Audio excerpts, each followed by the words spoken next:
Hello, my name is Michelle and I'm the founder of Pups, Mutts and Pedigrees.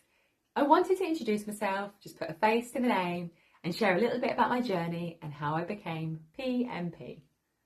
So I remember as a little girl when my obsession with dogs first began.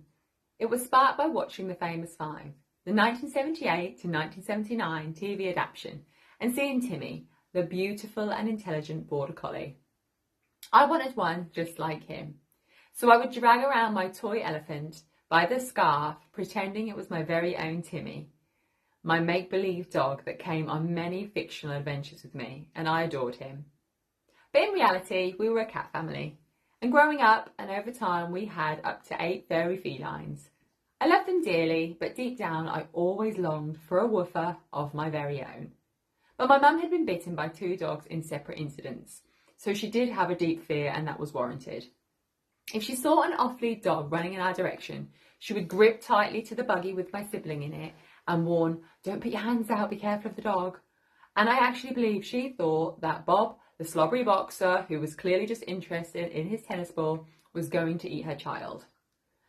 Fast forward to 2020, when the world was thrown into uncertainty with the pandemic, and that's when Tig came into my life. She quickly became part of the family, and our bond was instant.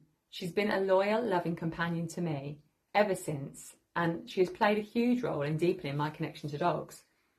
Tig came with some challenging behaviours too, including fear aggression and the need for careful, ongoing management, something that has deepened my curiosity and commitment to understanding the why behind such explosive reactivity and fear, and how this could be addressed.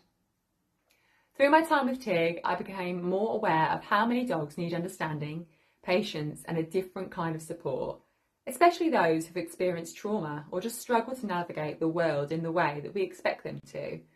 And that was the turning point for me. I knew I wanted to work with dogs that others might find challenging and help their owners feel less alone in that process. So I contacted my local RSPCA to gain hands-on experience in kennels and began spending time with all kinds of dogs: the shy, the yappy, the cuddly, the anxious and the reactive. And my mum would still say to me, "Be careful of the dogs in the kennels." At this point, I'm in my 30s and I wanted to meet them all. I discovered the Institute of Modern Dog Training and I certified through their programme. Since then, I've continued to expand my knowledge, especially in working with fearful and anxious dogs. I've built a strong understanding of canine body and language and reactivity and recognising red flag behaviours before they escalate. I began taking on private clients, and my experience and practical learning gave me the tools to be able to support others through behaviour concerns like fear aggression, reactivity and anxiety. And in 2023, another rescue came into my life, Zara, a beautiful Tibetan Mastiff. She brought new lessons with her, from health issues to helping her and Tig become a blended family, and that wasn't easy. Both girls had big personalities and they were sasspots, each wanting to be the top in the house. They've come so far. They're now independent, but they do love each other's company. They're quite the odd couple. Zara recently had a major operation to remove her ear canals and is now deaf. And supporting her through that recovery has actually been humbling and inspiring. And it's also deepened our bond even further.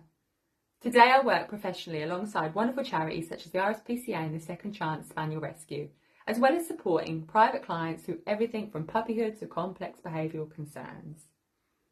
So if you feel that you need someone to walk alongside you on your journey just to a happier life with your dog, I'd love to hear from you. Thanks for listening and happy training.